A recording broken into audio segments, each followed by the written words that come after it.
Looking back, it was only 5 months ago when we were welcoming a new year. Everyone was excited and we had a lot of plans set in motion for 2020. We heard about some news of an outbreak of a respiratory disease that was happening in China.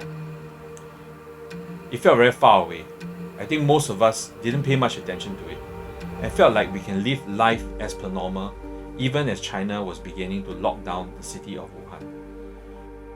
It was 2 days before Lunar New Year when we had the first case of coronavirus in Singapore. Today, right at this moment during the circuit breaker period, most of us are stuck at home, doing our best to stop the spread of the disease. Our lives have really changed. From a few daily infections to a few hundreds every day. Many of us are now living in fear or at least anxiety. We have to deal with changes that impact us either directly or indirectly every single day. You know what? Chances are most of these changes will stay and we can expect a lot more to come. So we better be prepared. First of all, financially. Some of us lost our jobs during this period, while a lot of us have to take a pay cut in order to stay employed. Some of us have to resort to taking loans from banks or friends, or they have to sell their valuables in order to tide things through. Secondly, a lifestyle change. When the circuit breaker was implemented, most of us were caught by surprise. People and businesses alike. Tutors and teachers now have to carry out their lessons online. F&B businesses which used to welcome dining guests suddenly cannot do so anymore. And personally as well for us, we can no longer go and visit our extended family or even have a dinner with our friends. But I think the hardest change of all is an emotional one. And history tells us that this could be the hardest for us to overcome.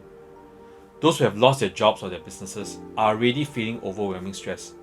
But on top of that, they'll start to lose confidence in themselves and start to blame themselves in a cycle of self-blame, which might even lead to depression and lead to them thinking that ending their own lives might be the only option.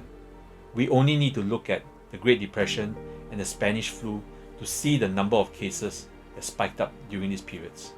We need to watch out for each other's mental well-being and be able to remind each other about the things that truly matter. To slow down, to take stock about the things in our life that we need to focus on. Before the pandemic, perhaps we have been focused too much on the material things. During the pandemic, I think of all things I've noticed is that families do come closer together. Physically closer because we have to face each other more every day since we're stuck at home. But also emotionally closer because the fact is many parents are going to spend a lot more time with their kids than they've ever done. Annoyingly and also amazingly, they will find out all the special things that they have never noticed about each other, whether it's their kids or their parents if you're staying at home with your parents. We have no option when it comes to changing the world outside, but perhaps what we can do is we can make the world inside our home a better place because that's where our loved ones are. Second thing we can remind each other about is to learn quickly, adapt, and embrace change. The only constant in life is change. In fact, the Greek philosopher said this almost 3,000 years ago. When life was good, we are lulled into a comfortable existence, thinking that nothing in life will change. That's when we are wrong. Maybe this pandemic is a good reminder that we are too comfortable with our situation. Perhaps we have been holding on to things that don't really matter anymore.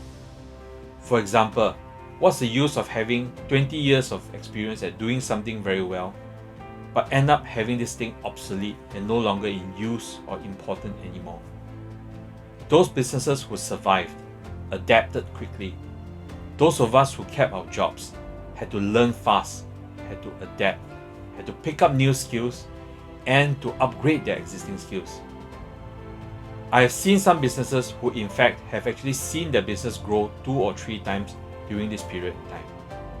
Those businesses who adapt quickly thrive. I've also heard of third generation F&B businesses who are teaching their staff, some of them above 60 years old, on how to operate the online ordering platforms. There's no room for complaints about how the world has changed. Instead, we must change ourselves to suit the world. So these two things sound contradictory, right? First we say slow down, then we say adapt quickly. Actually, they're not.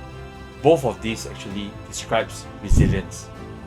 Just like how the bamboo is described. A bamboo is flexible, bending with the wind but never breaking, capable of adapting to any circumstance. So that's how we should be. We have to be patient and remind ourselves of our roots. What matters the most in our lives? And from that strong base, we can face the ever-changing world outside. We will bend but not break. We will adapt, we will change, and we will survive. So change is inevitable and is coming for us. Some changes can be painful, but some changes will be beautiful as well. The only question for us is this: are we ready for change?